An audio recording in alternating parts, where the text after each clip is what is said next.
Hi everyone. तो आज इस वीडियो में हम स्टीरियोकेमिस्ट्री यूनिट जो है CSIR नेट एग्जाम के लिए विच इज़ वेरी इंपॉर्टेंट, उसके बारे में हम डिस्कस करने वाले हैं।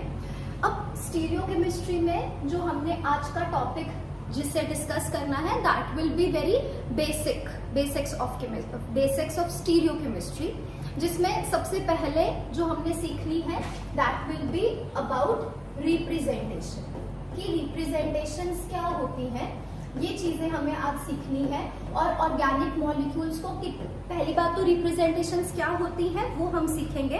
दूसरी चीज जो हमने सीखनी है दैट इज रिप्रेजेंटेशंस कितने टाइप की होती है। एंड थर्ड थिंग कि रिप्रेजेंट करना ऑर्गेनिक मॉलिक्यूल्स को क्यों जरूरी है। ठीक है, तो इसको समझने के लिए सबसे पहले हम क्या करेंगे, बिल्कुल बेसिक सी चीज एक समझते हैं।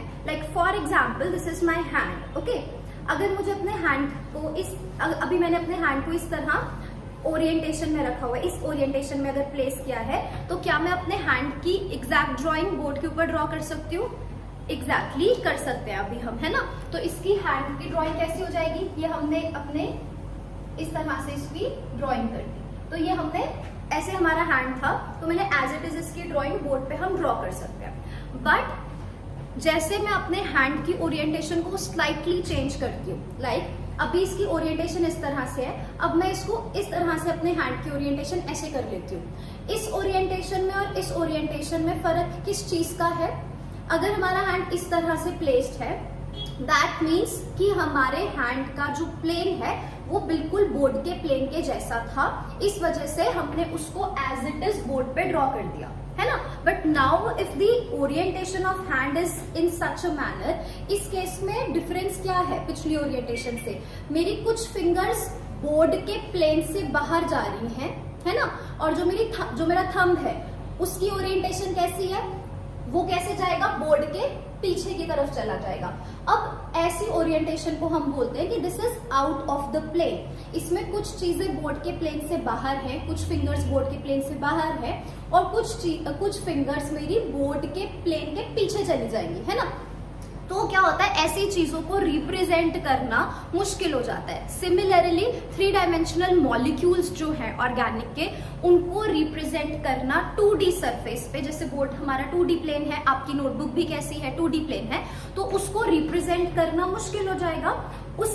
उसको मतलब 3 डायमेंशनल मॉलिक्यूल्स को हम आसानी से 2 डायमेंशनल सरफेस पे रिप्रेजेंट कर सके, इसी वजह से ऑर्गेनिक केमिस्ट्री में रिप्रेजेंटेशंस बनाई गई हैं, ठीक है, ताकि हम 3 डायमेंशनल ऑब्जेक्ट्स को या 3 डायमेंशनल मॉलिक्यूल्स को 2D सरफेस पे ड्रॉ कर सके, है ना।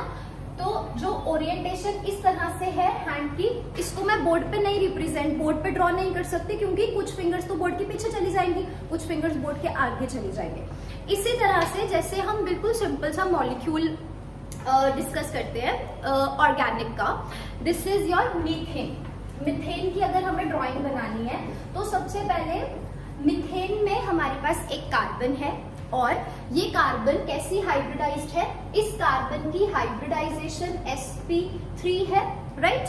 और sp3 का मतलब क्या हो गया, इसकी ज्योमेट्री कैसी हो गई, हमारे पास टेट्राहेड्रल। अब टेट्राहेड्रल का मतलब क्या होता है, कार्बन के हाइड्रोजन के साथ 4 बॉन्ड्स बने हुए हैं। इस टेट्राहेड्रल की ज्योमेट्री कैसी होती है या इस टेट्राहेड्रल मॉलिक्यूल की शेप कैसी होती है, उसमें हमारे पास क्या है, you have to imagine that जैसे मैंने अपने दोनों हैंड्स ऐसे प्लेस किए हैं, जो मेरे फिंगर्स की फ्यूजन पॉइंट है, राइट। तो ये बन गया आपका कार्बन। जिस पॉइंट पे मेरे फिंगर्स आपस में फ्यूज कर रहे हैं वो है हमारी कार्बन, और जहां पे ये वाले पॉइंट्स जो हैं, ठीक है, जहां मेरा हैंड खत्म हो रहा है वो आपके रिप्रेजेंट कर रहे हैं हाइड्रोजन्स, फाइन। तो कितने हाइड्रोजन हो गए, सेंटर में कार्बन बन गया और दोनों हैंड की एंड पॉइंट्स मेरे क्या हो गए, हाइड्रोजन। तो कार्बन के 2 हाइड्रोजन तो इस तरह से प्लेस होंगे, ठीक है। क्या मैं इसको बोर्ड पे ड्रॉ कर सकती हूँ? ऐसे बिल्कुल कर सकते हैं, क्योंकि ये बोर्ड के प्लेन में ही है। तो इसकी रिप्रेजेंटेशन कैसी हो जाएगी अगर हम ड्रॉ करना चाहें तो, सेंटर में आपके पास कार्बन था जो कि पॉइंट है फ्यूजन ऑफ फिंगर्स, है ना। उसके बाद आगे हमारे पास क्या है, हाइड्रोजन्स, है ना। जो कि एंड पॉइंट्स थे हैंड के, तो ये ऐसे थी, इसको हमने ऐसे इसके ऊपर ड्रॉ कर दिया। अब बचे बाकी के 2 हाइड्रोजन्स। बाकी के 2 हाइड्रोजन्स की प्लेसमेंट कैसे होती है हमारे पास, ये 2 हाइड्रोजन्स आ गए, वो इस तरह से थे। अब बाकी के 2 हाइड्रोजन्स कैसे होंगे, इस तरह से, like this. What does this mean, इस ओरिएंटेशन में और इस ओरिएंटेशन में क्या डिफरेंस है, यहाँ पर 2 हाइड्रोजन्स बोर्ड के प्लेन के अंदर थे। अब ये कार्बन कहाँ है, जहां पे मेरे एंड पॉइंट्स हैंड के मीट करें, दिस इज योर कार्बन, और ये ऊपर फिंगर्स आपके क्या हो गए, हाइड्रोजन। बाकी के 2 हाइड्रोजन ऐसे होते हैं, मतलब एक हाइड्रोजन का बॉन्ड बोर्ड के बाहर आ रहा है और एक हाइड्रोजन का ये वाला बॉन्ड कहाँ जा रहा है, बोर्ड के पीछे। इसको ड्रॉ करना मुश्किल हो जाएगा फिर से, क्योंकि ऐसे ड्रॉइंग कैसे करें, है ना। अब बोर्ड का एक चीज, बोर्ड से एक हैंड बाहर आ रहा है, बोर्ड से एक हाइड्रोजन बाहर आ रहा है और बोर्ड से एक हाइड्रोजन पीछे की तरफ जा रहा है, तो इसको बोर्ड पे ड्रॉ करना मुश्किल हो जाएगा। इस वजह से हमने कुछ रास्ता ढूंढा कि कुछ ऐसा करते हैं जिससे ऑर्गेनिक के मॉलिक्यूल्स होते 3 डायमेंशनल ऑब्जेक्ट और मॉलिक्यूल्स हैं, उनको हम कैसे ना कैसे बोर्ड पे या कॉपी पे ड्रॉ कर ले। तो उसका हमने एक तरीका ढूंढा, दैट इज रिप्रेजेंटेशंस। फाइन, तो रिप्रेजेंटेशंस का मतलब अब यहाँ पे कैसे ड्रॉ करने हैं बाकी के 2 बॉन्ड्स, वो हम रिप्रेजेंटेशन में सीखेंगे। बट अभी मैंने आपको ये समझाया what is the purpose of representations. Fine, तो पर्पस क्या था रिप्रेजेंटेशन का, कि 3 डायमेंशनल मॉलिक्यूल को हम कैसे 2 डिमेंशनल सरफेस पे ड्रॉ कर सके। तो या इन अदर वर्ड्स मैं ये क्या बोल सकती हूँ कि रिप्रेजेंटेशन का मतलब क्या हो गया, we can say it is a way of drawing 3D molecules on 2D surface, है ना। तो it is a way how do we represent the molecules on 2D surface. अब बात आती है कि कितने टाइप्स की रिप्रेजेंटेशन, ऐसा नहीं है कि एक ही तरीका है जिससे हम 3D मॉलिक्यूल्स को बोर्ड पे ड्रॉ कर सकते हैं। There are 4 methods. रिप्रेजेंटेशन जो है वो हमारे पास आगे कितने टाइप की हो सकती है, 4 टाइप्स की। फर्स्ट मेथड जो हम सीखेंगे या फर्स्ट रिप्रेजेंटेशन जो हम सीखेंगे, that is flying wedge representation. Another one which we will learn is sawhorse representation. Third one which we have to learn is Newman representation. और fourth जो हमने सीखनी है that is Fisher representation. तो basically अगर आपसे पूछा जाए how many types of ways are there that how can we represent ये 3D molecules on 2D surface, तो we can say that there are 4 methods या 4 ways. Yeah, there are 4 representation and their names are flying wedge, sawhorse, Newman and Fisher representation. अब सबसे पहली representation जो हमने सीखनी है that is flying wedge representation. ठीक है, तो देखते हैं flying wedge representation हमारे पास कैसी रहती है। हाँ, तो flying, अभी फिर से ना हम बेसिक सा ऑर्गेनिक मॉलिक्यूल ड्रॉ करते हैं। जैसे हमने मीथेन की एग्जांपल ली थी CH4 की, हम नहीं ड्रॉ कर पाए थे पिछली बार। हमें प्रॉब्लम क्या आया था कि हाइड्रोजन का एक बॉन्ड बोर्ड से बाहर चला जाता है, एक बॉन्ड बोर्ड के पीछे चला जाता है ना। तो अब हम फ्लाइंग वेज रिप्रेजेंटेशन से मीथेन को ड्रॉ करने की कोशिश करते हैं। फ्लाइंग वेज रिप्रेजेंटेशन ने क्या किया, जितने हमारे बॉन्ड्स होते हैं ना उसको उसने 3 क्लासेस में डिफाइन कर दिया। ठीक है, एक हमारे पास क्या होता है bond which is present in the plane. एक बॉन्ड हमारे पास क्या है इन द प्लेन, उसको हम कैसे ड्रॉ करते हैं, सिंपल सिंगल लाइन से। ठीक है, दूसरा हमारे पास क्या होता है विच बिकम्स, आप ऐसे लगा लो,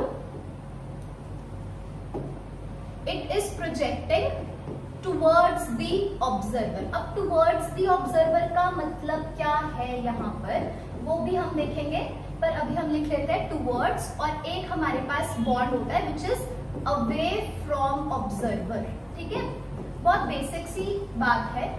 अभी हमें इन द प्लेन वाला जो हमारे पास 2 हाइड्रोजन्स थे, ये तो चलो इन द प्लेन हो गए, तो ये बॉन्ड्स की ड्राइंग तो हम ऐसे बनाएंगे, है ना, सिंगल लाइन से। अब एक हाइड्रोजन का बॉन्ड कैसे आ रहा था, बोर्ड के प्लेन से बाहर। तो मतलब अगर आप ऑब्जर्वर हो और आप ये वीडियो देख रहे हो, तो जो मेरा हैंड है ये आपकी तरफ आ रहा है या आपसे दूर जा रहा है, इसकी डायरेक्शन ऐसी है कि वो आपकी तरफ आ रहा है। आप ऑब्जर्वर हो और बोर्ड से जो चीज, अगर ऐसे ड्रॉ करें इसको, तो ये चीज बोर्ड के बाहर आ रही है ना।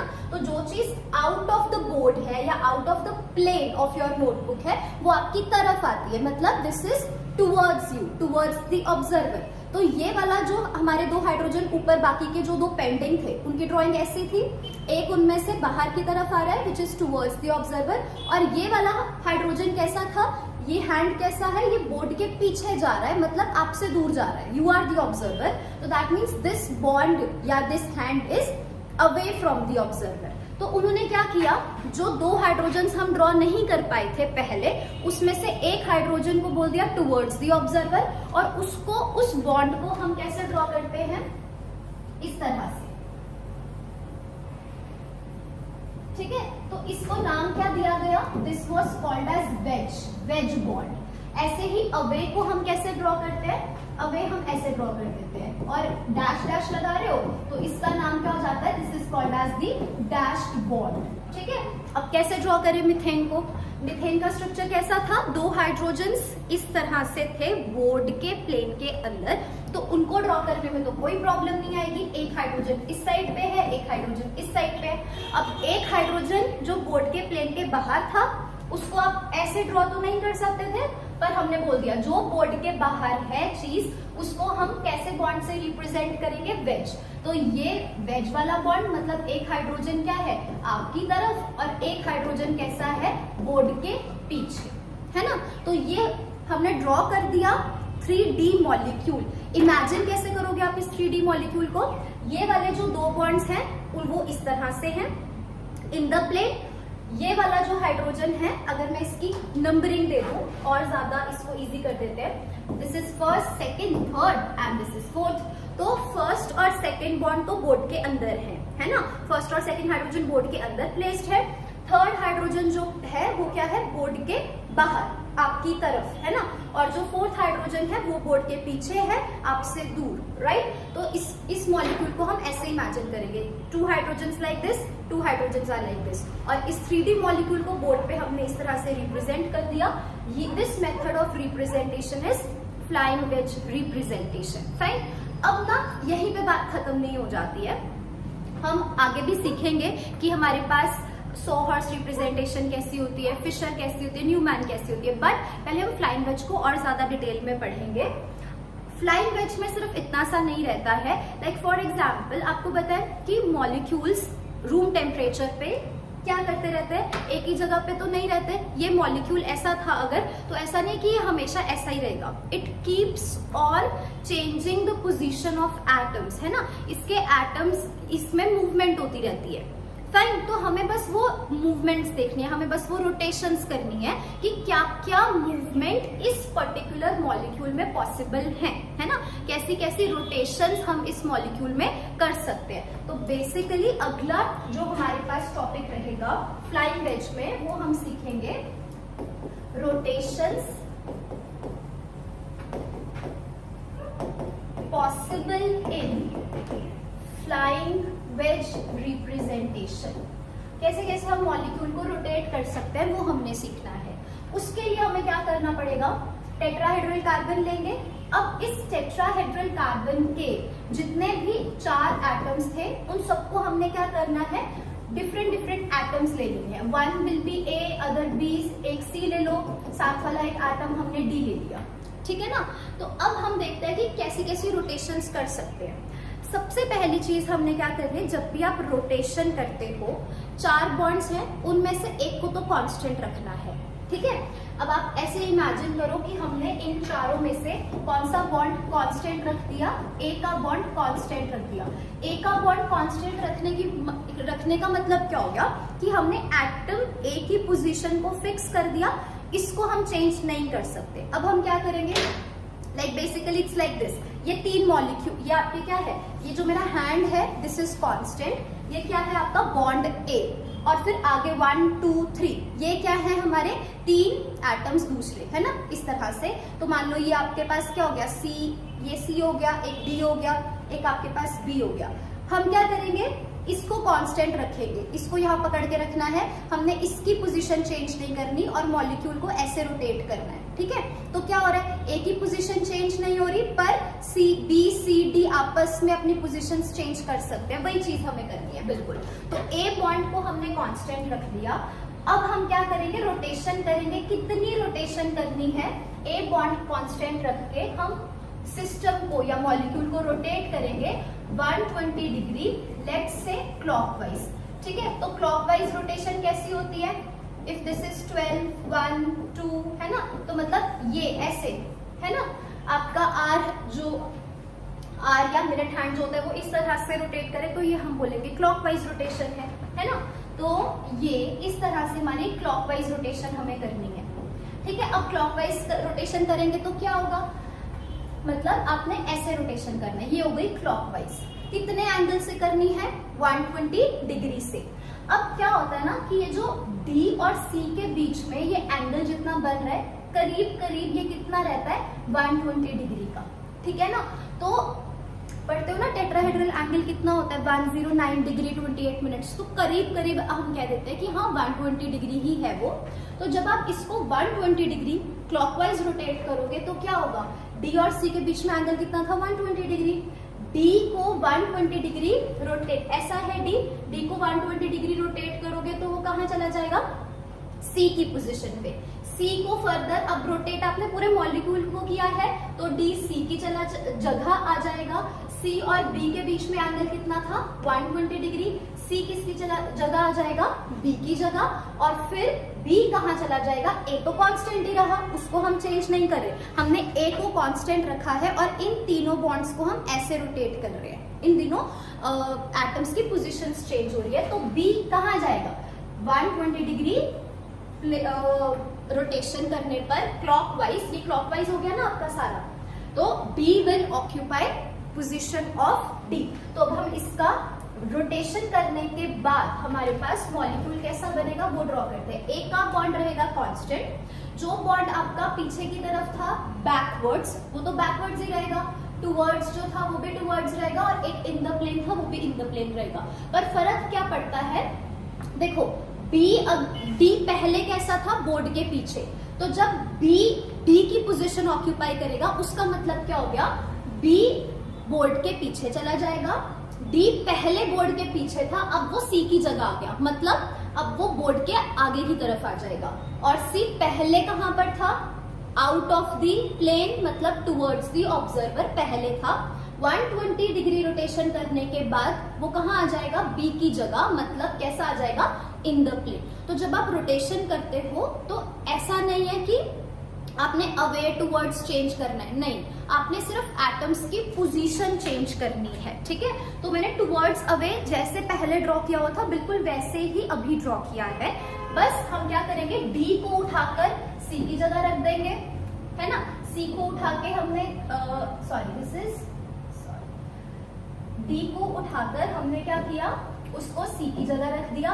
सी को उठा के हमने बी की जगह रख दिया और बी को उठा के हमने डी की जगह रख दिया। तो this is 120 degree clockwise rotation in any organic molecule, जिसके चारों बॉन्ड्स डिफरेंट है। अगर चारों सेम भी होंगे तब भी आप क्या कर सकते हो, 120 डिग्री इसी तरह से रोटेट कर सकते हो। अब एक एग्जाम्पल करके देखते हैं। जैसे फॉर एग्जाम्पल हमारे पास कार्बन है, ठीक है। कार्बन के पास क्या है, let's suppose you have hydrogen, fluorine, एक हमारे पास क्लोरीन प्रेजेंट था और एक हमारे पास क्या है, लेट्स सपोज ब्रोमीन प्रेजेंट है। Again I wish to rotate the system 120 degree clockwise. तो 120 डिग्री क्लॉकवाइज रोटेट करने से अब ना ऐसा नहीं होता कि बस वो आपको बोल दे 120 डिग्री क्लॉकवाइज रोटेट कर दो। क्या होता है कि वो आपको हमें देखना पड़ेगा कि अगर हमें 120 डिग्री क्लॉकवाइज रोटेट करना है तो इन चारों में से कौन सा बॉन्ड हम कांस्टेंट रखें। जैसे पिछले केस में हमने क्या किया था, यहाँ पे हमने बोला था कि ए को कांस्टेंट रखेंगे और बाकी तीनों मॉलिक्यूल्स को आपस में 120 डिग्री रोटेट करेंगे, है ना, बाकी तीनों एटम्स को। इसी तरह से इस केस में हम ऐसे नहीं बोल सकते 120 डिग्री क्लॉकवाइज रोटेट कर दो। You should know which bond has to be kept constant. तो अब इस केस में मैंने क्या किया, लेट्स सपोज इस केस में हमने क्या किया, फ्लोरीन को कांस्टेंट रख दिया।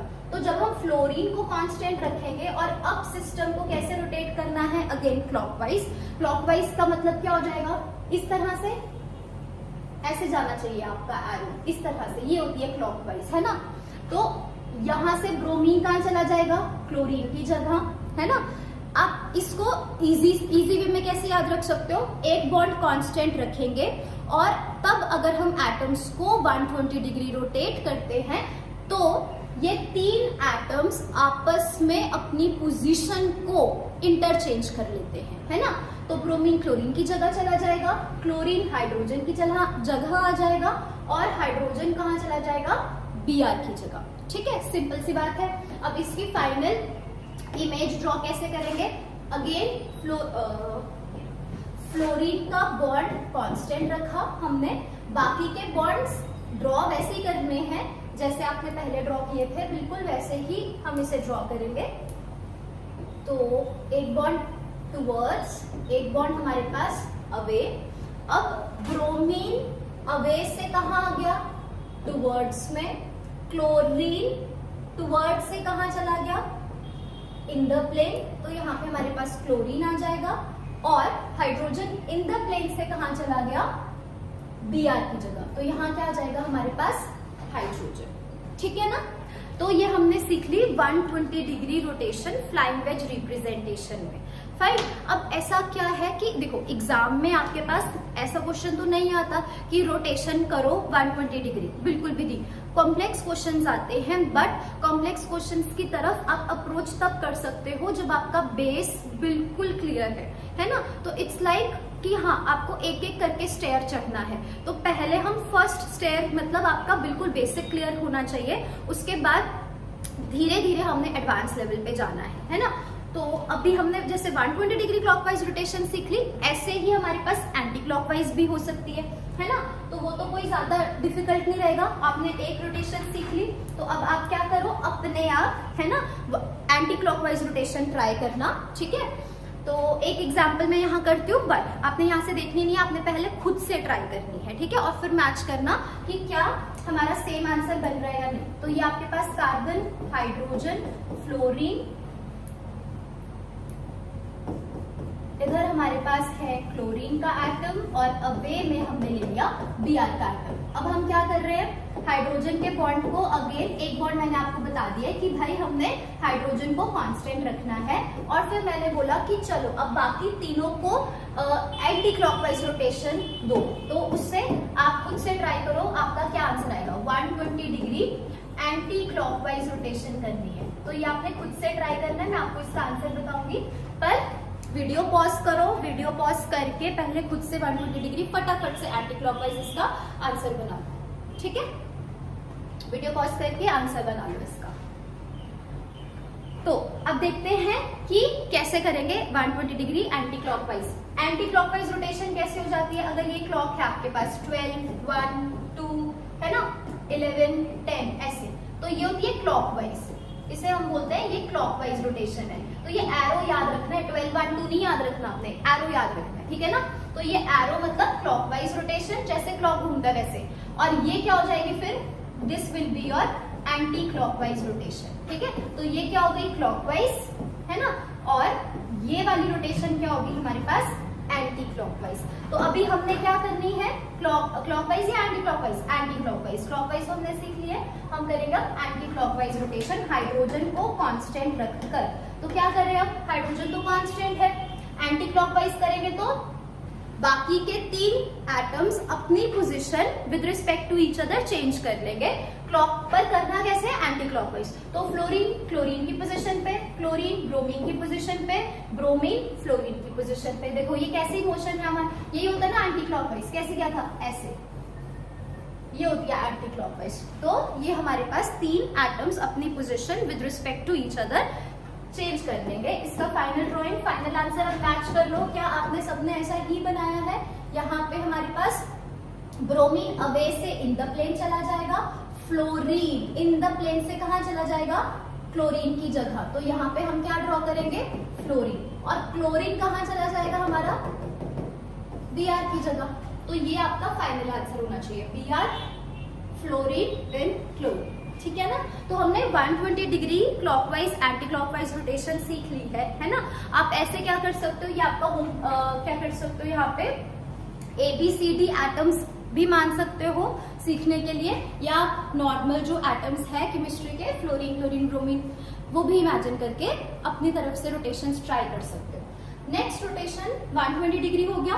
अब नेक्स्ट रोटेशन जो हमने सीखनी है that is 60 degree rotation. Again 60 degree rotation, तो हम क्या सीख रहे हैं, 60 डिग्री रोटेशन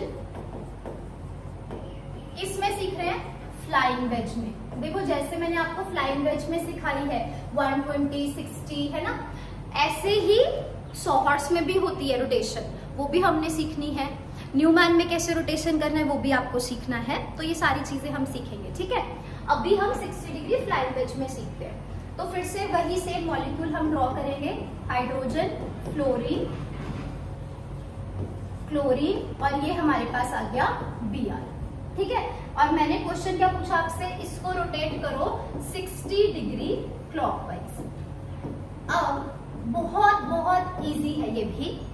क्या सिंपल सा कॉन्सेप्ट क्या है, मैंने आपको बताया कि ब्रोमीन और क्लोरीन के बीच में टोटल एंगल कितना होता है, ये आपका Br का मॉलिक्यूल है और ये हमारा क्लोरीन का मॉलिक्यूल है, ऐसे है ना। अब इन दोनों के बीच में पूरा टोटल एंगल कितना था, 120 डिग्री। तो 60 डिग्री क्या होगा फिर, मतलब जब आप ऐसे करते हो रोटेट तो ये 120 डिग्री पूरा घूम जाता है। तो अगर मैं चाहूं ब्रोमीन को सिर्फ कैसा करना है 60 डिग्री, तो 60 डिग्री क्या होगा, ये इन दोनों के बीच में आके रुक जाएगा। मतलब ब्रोमीन क्लॉकवाइज रोटेट कर रहा था, पूरा रोटेट करोगे तो क्लोरीन की जगह आ जाएगा, 120 डिग्री हो जाएगी, और आधे रास्ते लाकर छोड़ दोगे, अभी पूरा नहीं किया ना हमने, उसको हाफ वे लाकर रोटेशन करते टाइम जाएगा ये क्लोरीन की तरफ, क्योंकि क्लॉकवाइज है, पर पूरा वहां तक नहीं लेके जाएंगे। 120 डिग्री का हाफ क्या हो गया हमारे पास, इतना एंगल कितना हो जाएगा हमारे पास, 60 डिग्री। सिंपल है ना। तो हम क्या करेंगे, इसको ब्रोमीन को क्लॉकवाइज लेकर जाना है तो क्लोरीन की तरफ तो लेकर जाएंगे, पर बीच रास्ते लाके छोड़ देंगे, मतलब कि हमने उसको 60 डिग्री से रोटेट कर दिया है ना। अब जब हम इसको 60 डिग्री से रोटेट करेंगे उस टाइम पर होगा क्या, अब इसको हमें थोड़ा सा इमेजिन करना पड़ेगा कि ब्रोमीन पहले कैसे था। बहुत ध्यान से समझना इसको, इट इज वेरी इंपॉर्टेंट। फिर बाद में स्टूडेंट्स को प्रॉब्लम आती है कि 60 डिग्री रोटेशन समझ नहीं आई, ठीक है। इसको आपको थोड़ा सा इमेजिन करना पड़ेगा। अब अगर मैंने ब्रोमीन को कहाँ ड्रॉ किया है, बोर्ड के पीछे, है ना, और क्लोरीन कैसे प्रेजेंट है, बोर्ड के आगे ऐसे प्रेजेंट है ना। अब ब्रोमीन को 120 डिग्री रोटेट करेंगे तो वो ऐसे करके पूरा क्लोरीन की जगह ले लेगा, यहां आ जाएगा क्लोरीन की जगह। तो ये तो हो गई थी 120 डिग्री रोटेशन। अब 60 डिग्री रोटेशन करेंगे, ब्रोमीन अवे में था, क्लोरीन आपकी तरफ था। यस, हमने क्या करना है, 60 डिग्री रोटेशन देनी है, तो उसके लिए मैंने क्या बोला, 120 डिग्री पूरा रोटेट नहीं करना, इसको बीच में लाके छोड़ दो, यही बोला मैंने आपको। तो उससे क्या होगा, बॉन्ड ऐसे था आपका अवे फ्रॉम दी ऑब्जर्वर, हमने इसको रोटेट किया, अभी हम रोटेट कर रहे हैं, और फिर इसको यहां नहीं लेके आना, अवे में टूवर्ड्स में नहीं लेके आना, बीच रास्ते में लाके छोड़ दिया हमने यहाँ पे, इस तरह से। अब आप मुझे बताओ कि पहले ब्रोमीन पीछे था, अब देखो आपको ब्रोमीन नहीं दिख रहा ना, वो पीछे है, बोर्ड के पीछे है, आपने उसको रोटेट किया, आगे की तरफ लेकर आए, पूरा आगे नहीं लेके आना, बीच में लाके छोड़ दिया। इसका मतलब ये ऐसा हो गया, ऐसे था पीछे, बोर्ड के पीछे, रोटेशन 60 डिग्री किया तो वो ऐसा हो गया। क्या मैं इस हैंड की मूवमेंट या इस ब्रोमीन एटम को बोल सकती हूँ कि अब ये बोर्ड के प्लेन के अंदर है, यही हो गया ना, राइट। तो पहले इट वॉज बोर्ड के पीछे, 120 डिग्री रोटेशन करोगे तो वो रोटेट करके बोर्ड के आगे आ जाता है, तो ये बन गया 120 डिग्री। पर वंस जब हम 60 डिग्री करते हैं तो जो चीज बोर्ड के पीछे थी हमारे, वो बीच रास्ते लाके हम रोक देंगे, मतलब बोर्ड के अंदर ही छोड़ दिया हमने इसको। तो अब अवे वाला बॉन्ड किस में कन्वर्ट हो जाएगा, इन द प्लेन, बोर्ड के प्लेन के अंदर आ जाएगा। क्लियर? तो दैट मीन्स हम साथ साथ में इसको ड्रॉ भी करते हैं। तो इसका मतलब क्या हो गया, इसको मान लो कि आपने हाइड्रोजन को कांस्टेंट रखा है, हाइड्रोजन को कांस्टेंट रखेंगे तो इसकी डायग्राम को चेंज नहीं होगी।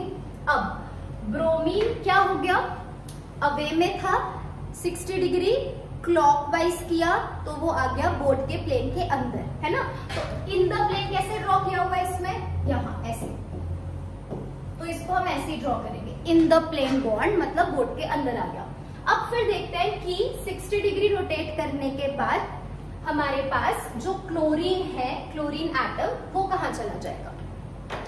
तो ये हमारे पास क्या है, chlorine towards the observer, chlorine is present towards the observer, है ना। इस तरह से इसको मैं ऐसे शो कर रही हूँ, या फिर, है ना, चलो ऐसे ही मान लेते हैं, ये आपका क्लोरीन है एंड इट इज प्रेजेंट आपकी तरफ टुवर्ड्स द ऑब्जर्वर। अब क्या करना है, क्लॉकवाइज करनी है। क्लॉकवाइज कैसे होता है, ऐसे घूमेगा ये, है ना।